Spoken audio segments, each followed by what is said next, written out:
India England का पहला test match खत्म हो चुका है एंड इस टेस्ट मैच के काफ़ी ज़्यादा टॉकिंग पॉइंट्स निकल के आए हैं हमारे पास।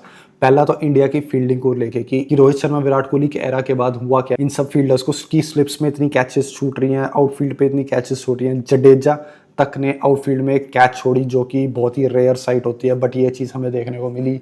उसके बाद अभी मुझे तो लग रहा है कि इंडिया का स्लिप कॉर्डन सेटल नहीं है, क्योंकि Rohit Sharma Virat Kohli excellent slip catchers होते थे एंड एक सीनियर का जब कंट्रीब्यूशन यूथ देखते हैं टीम में तो वो भी इंस्पायर होते हैं कि नहीं, हमें भी इनकी तरह अच्छा करना है। तो वो सीनियर बंदा अभी इंडियन क्रिकेट टीम में मिसिंग है, क्योंकि ना हमारे पास अश्विन है। कई बार अश्विन भी स्लिप में खड़े हो जाता था, विराट कोहली, रोहित शर्मा।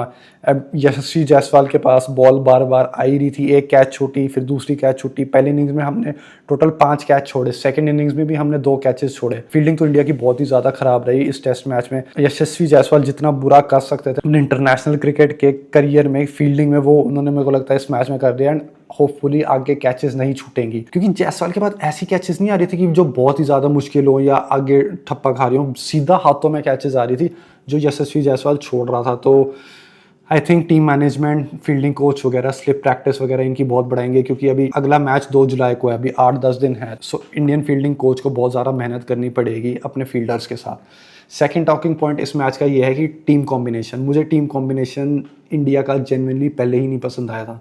मेरे को थोड़े डाउट्स थे प्रसिद्ध कृष्णा एंड सिराज के बीच में, क्योंकि मैं चाहता था अर्शदीप फिट इन हो जाए। बट इस टेस्ट मैच के बाद क्लियर हो गया कि अर्शदीप को हमें लाना चाहिए, क्योंकि हमारे पास एक लेफ्ट आर्म सीमर होगा तो उसका एडवांटेज हमें ही होगा। एंड मोहम्मद सिराज ने मतलब पहली इनिंग्स में जब आके बॉलिंग करी, इतनी लूज बॉल्स दी कि बैट्समैन सामने वाला सेटल ही हो गया एंड वो प्रेशर बना ही नहीं पाया। प्रसिद्ध कृष्णा ने बढ़िया बॉलिंग करी फर्स्ट इनिंग्स में भी, सेकंड इनिंग्स में हमने देखा 2 विकेटें भी ली प्रसिद्ध कृष्णा ने। बट मोहम्मद सिराज कहीं ना कहीं सेकंड स्पेल में फर्स्ट इनिंग्स में प्रेशर बनाया था। अब फोर्थ इनिंग्स में मोहम्मद सिराज बहुत ही ज़्यादा अनलकी था मैं कहूँगा, बट इतनी अच्छी बॉलिंग थी नहीं मोहम्मद सिराज की एंड लूज बॉल्स आ रही थी बहुत ज़्यादा। तो मेरे हिसाब से मोहम्मद सिराज कहीं ना कहीं बैट्समैन को सेटल कर रहा था, एक आधी लूज बॉल डाल के। आपको एज अ बैट्समैन, आप क्रीज पे आए हो, आपको 1-2 लूज बॉल्स मिल जाए जिसपे आपने 2 चौके मार लिए, आपका तो कॉन्फिडेंस वहीं वापस आ जाता है। और वहीं मोहम्मद सिराज का कॉन्फिडेंस 2 गुना नीचे जाता गया। तो I think second test match में हमें चेंजेस देखने को मिलनी चाहिए कि अर्शदीप को ट्राई करें एंड अर्शदीप का टेस्ट डेब्यू हो, because left arm swing bowler हमारे लिए इंग्लैंड कंडीशंस में बहुत ही बढ़िया होगा। हमने देखा है जब भी हम इंग्लैंड में टेस्ट सीरीज जीतते हैं, जैसे 2007 की टेस्ट सीरीज थी, तब हमारे पास जहीर खान था, तब हमारे पास आरपी सिंह था, जो लेफ्ट आर्म स्विंग बॉलर्स थे जिन्होंने बहुत बढ़िया बॉलिंग करी थी एंड इंग्लैंड बैट्समैन को सेटल नहीं होने दिया था, जैसे Kevin Pietersen, Alastair Cook, Andrew Strauss, Ian Bell, Paul Collingwood वगैरह बहुत ही ज़्यादा लेजेंड्स थे 2007 की सीरीज। बट इंडिया के लेफ्ट आर्म सीमर्स ने उन्हें सेटल ही नहीं होने दिया। तो आई थिंक अर्शदीप का आना ज़रूरी है सेकंड टेस्ट मैच में। एंड मेरे को बॉलिंग में एक और चेंज लग रहा है जो इंडिया को करना चाहिए, कि रविंद्र जडेजा की जगह कुलदीप यादव आना चाहिए, क्योंकि आपने देखा होगा फोर्थ इनिंग्स में रफ्स थी हमारे पास एंड रविंद्र जडेजा उस रफ पे ठप्पा डाल ही नहीं पा रहा था। And I think he could have done better. And तेज फेंकने के चक्कर में कहीं ना कहीं एक्यूरेसी मिसिंग हो रही थी। एंड आई फील अगर 10-20 रन ही मारने हैं आपने बैटिंग में, तो वो काम तो कुलदीप यादव भी कर देगा आके। तो एक प्रॉपर बॉलर हमें चाहिए, क्योंकि जडेजा का सेना कंट्रीज में रिकॉर्ड एज अ बॉलर कुछ अच्छा है नहीं, ना ही as a batsman. So I feel हमें प्रॉपर स्पिनर के साथ जाना चाहिए इन कुलदीप यादव। अगला टेस्ट मैच जो इंडिया का है वो हेडिंगली में है, जो कि रिलेटिवली ड्राई विकेट होती है, तो 2 स्पिनर्स भी हम ट्राई कर सकते हैं। May be Shardul Thakur drop हो जाए एंड एक और स्पिनर आ जाए हमारे पास। अब थर्ड टॉकिंग पॉइंट है, मैंने रवि शास्त्री को सुनते हुए बोला था कि शायद जसप्रीत बुमराह को वो ब्रेक देना चाहते थे पहले टेस्ट मैच के बाद, क्योंकि 5 मैच की सीरीज जसप्रीत बुमराह के लिए खेलना बहुत ही ज़्यादा मुश्किल हो जाएगा, जो कि अब मुझे नहीं लगता वो हो पाएगा। एज इंडिया पहले ही 1-0 डाउन है इस सीरीज़ में एंड जसप्रीत बुमराह को फिर तुम रेस्ट के लिए ब्रेक नहीं दे सकते। जसप्रीत बुमराह को सेकंड टेस्ट मैच खेलना ही पड़ेगा, क्योंकि बुमराह ही हमारा बेस्ट सीमर है पिछले 5-10 सालों से। एंड अगर बुमराह नेक्स्ट मैच नहीं खेलता तो हमारी बॉलिंग 50% ऑलरेडी वीक हो जाएगी। Third most important talking point जो काफ़ी लोग मिस कर रहे हैं कि इंडिया का बैटिंग ऑर्डर कोलैप्स। ये चीज़ हमें फर्स्ट इनिंग्स में देखने को मिली, ये चीज़ हमें सेकेंड इनिंग्स में देखने को मिली। जब आप 430 फॉर 3 थे, मुझे तो लग रहा था कि इंडिया इतनी बैटिंग कर ले, 600 650 रन मारे एंड इंडिया सेकंड इनिंग्स में बैटिंग ना ही करे एंड फॉलो ऑन वगैरह देके हम ये मैच जीत जाएं। बट 430 फॉर 3 से इंडिया चोक कर जाता है, 470 480 ऑल आउट हो जाता है। फिर इंग्लैंड भी सिर्फ 6 रन ही कम मार पाता है एंड इंडिया को स्टार्ट एज अ बॉलिंग अच्छी मिली थी, बट वो कैपिटलाइज नहीं कर पाए अपनी बॉलिंग में। फिर सेकेंड इनिंग्स में इंडिया के साथ सेम कोलैप्स हुआ था।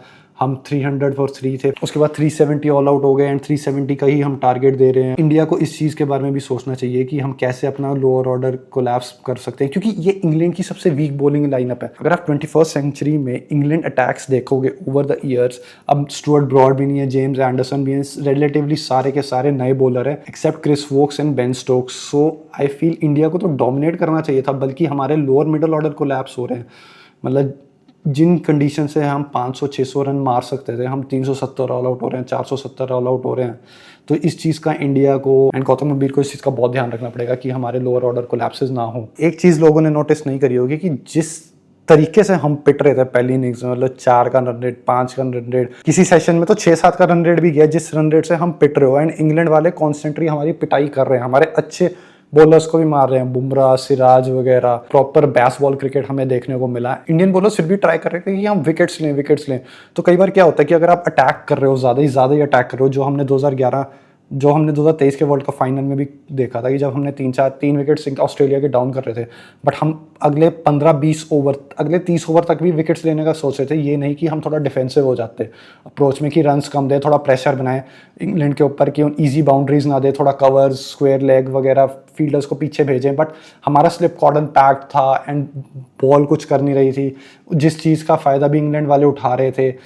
तो इतनी बुरी तरह पिटना तो मेरे को लगता है कि कोई पॉइंट है ही नहीं अगर आप लोगों को इंटरनेशनल क्रिकेट खेलना है। एंड सबसे ज़्यादा डिसअपॉइंटिंग बात ये थी कि तुमने 370 का टारगेट दिया है 4th इनिंग्स में, एंड 370 के टारगेट्स इजीली चेज नहीं होते 4th इनिंग्स में। भले ही आप इंग्लैंड खेल लो, इंडिया खेल लो, ऑस्ट्रेलिया खेल लो, बट इंडिया ने तो आदत ही बना दी इंग्लैंड वालों को जिताने की। 2022 में भी यही हुआ था, 370-380 रन का हमने टारगेट दिया था, इंग्लैंड वालों ने प्रॉपर बैस बॉल क्रिकेट खेला एंड वो जीत लिया टेस्ट मैच वहाँ से। अब आज के टेस्ट मैच में भी यही हुआ, कल के टेस्ट मैच में भी यही हुआ कि हमने 370 रन का टारगेट दिया and England without losing any sweat. Bazball cricket तो उन्होंने खेला ही नहीं इस इनिंग्स में, एंड बिना किसी स्वेट लूज करे आराम से टारगेट चेज कर लिया।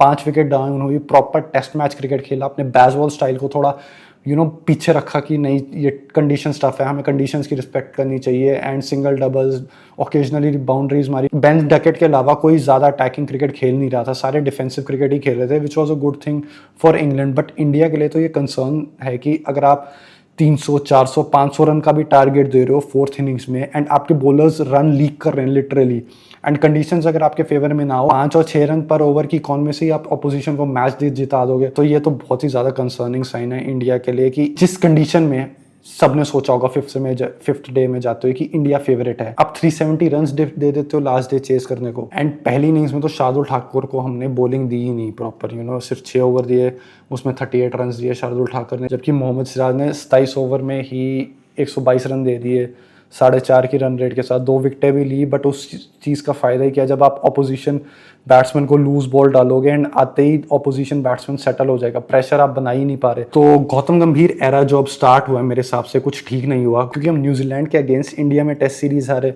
ऑस्ट्रेलिया में बुरी तरह हारे, चैंपियंस ट्रॉफी चलो हम जीते, बट हमारे पास दिग्गज प्लेयर्स थे, राइट, विराट कोहली, रोहित शर्मा, जिन्होंने हर मैच में परफॉर्मेंसेस दी, जैसे रोहित शर्मा ने फाइनल में एंड विराट कोहली ने सेमीफाइनल तक। उसके बाद हम अभी पहला टेस्ट मैच भी हार गए इंग्लैंड के अगेंस्ट जीती आई सिचुएशन में, एंड बीच में 3 मैच की ODI सीरीज हुई थी श्रीलंका अगेंस्ट, तो वहाँ भी हमारा क्लीन स्वीप हुआ था अगर आपको याद होगा 2014 में। सो गंभीर को भी क्वेश्चन करा जाना चाहिए उसकी अप्रोच के लिए कि भाई तूने सीनियर प्लेयर्स को तो टीम से निकाल दिया, रविचंद्रन अश्विन, रोहित शर्मा, विराट कोहली, बट इनके शूज़ आखिरकार फिल कौन करेगा।